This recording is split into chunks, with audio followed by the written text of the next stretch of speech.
Now, one person who's joining us live right now is in a position to dispel some of the misconceptions that have been raised by the earlier speaker, is none other than Dr. Umair Ahmed Ilyasi, the Chief Imam of the Imam Council of India. He speaks to us live on the broadcast about his meeting with the Sarsang Chalak of the RSS, Mr. Mohan Bhagwat. बहुत-बहुत शुक्रिया हमसे बात करने के लिए इलियासी साहब। किन-किन विषयों पर आपके और भागवत जी के बीच बात हुई? हमारा मानना यह है कि हमारे सबके धर्म ज़रूर अलग हो सकते हैं, हमारी सबकी जातियां ज़रूर अलग हो सकती हैं, हमारे इबादत करने के तरीके ज़रूर अलग हो सकते हैं, हमारी पूजा पद्धति ज़रूर अलग हो सकती है, हमारी जातियां ज़रूर अलग हो सकती हैं, लेकिन हमारा जो सबसे बड़ा धर्म है वो इंसान और इंसानियत का है। तो भारत में रहते हैं, हम सब भारतीय हैं। आओ हम सब मिलकर भारत को मजबूत करें, भारतीयता को मजबूत करें। राष्ट्र सर्वोपरि है, यही हमारा पैगाम है, यही हमारा संदेश है, यही हमारा मिलना है।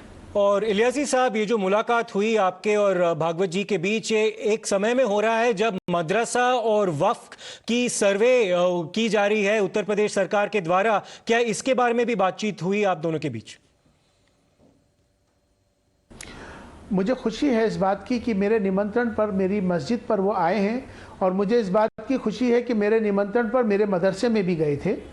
आज मेरा जो मदरसा है, जो दिल्ली का सबसे पुराना मदरसा है, जो कि आज़ाद मार्केट में है, तजवीदुल कुरान मदरसा, आज मदरसे में भी जाना हुआ और बच्चों से भी उनकी भेंट हुई है और हमारे साथ भी यहाँ उनकी मुलाकात हुई।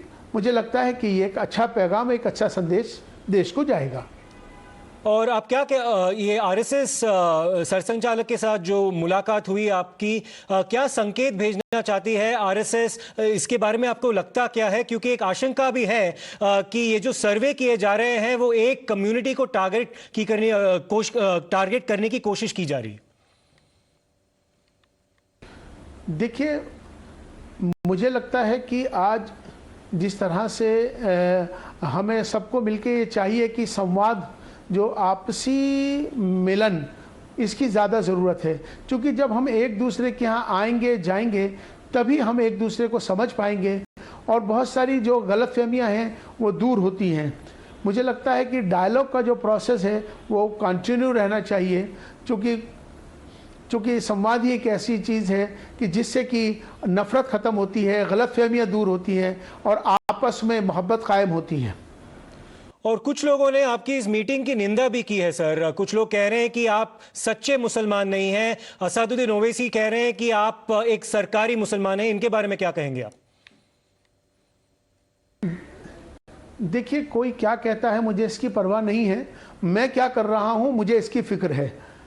मैं कहता हूं उन लोगों के लिए कि अपनी नजरें बदलो तो नजारा बदल जाएगा।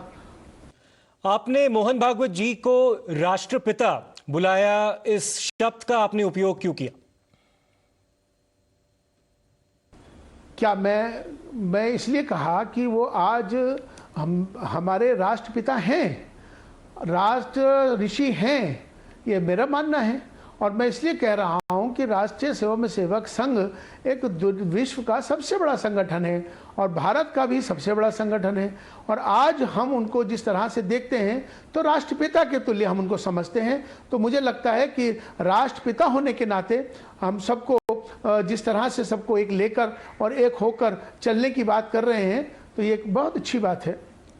और क्या आपको लगता है कि जो संप्रदायों के बीच तनाव है वो घटेगी इस तरह की मुलाकात से? क्योंकि कुछ लोग ये भी कहते हैं कि आरएसएस केवल हिंदुत्व के पक्ष में है, हिंदुइज्म के पक्ष में नहीं, और आरएसएस की जो विचारधारा है, आइडियोलॉजी है, वो एंटी मुस्लिम है। इसके बारे में क्या कहेंगे आप? मुझे लगता है कि इसीलिए हम आपस में मिले हैं और मिलते रहेंगे।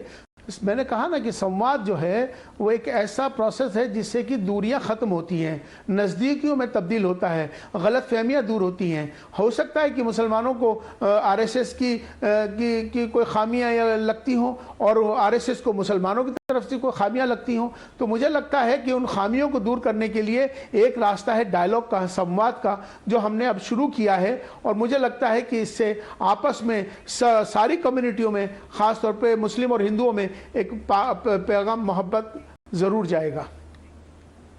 Well, that was Mr. Umair Ahmad Ilyasi. बहुत बहुत शुक्रिया हमसे बात करने के लिए. The chief of the Imam Association who met with Mr. Mohan Bhagwat earlier today. बहुत बहुत शुक्रिया, sir. We turn our attention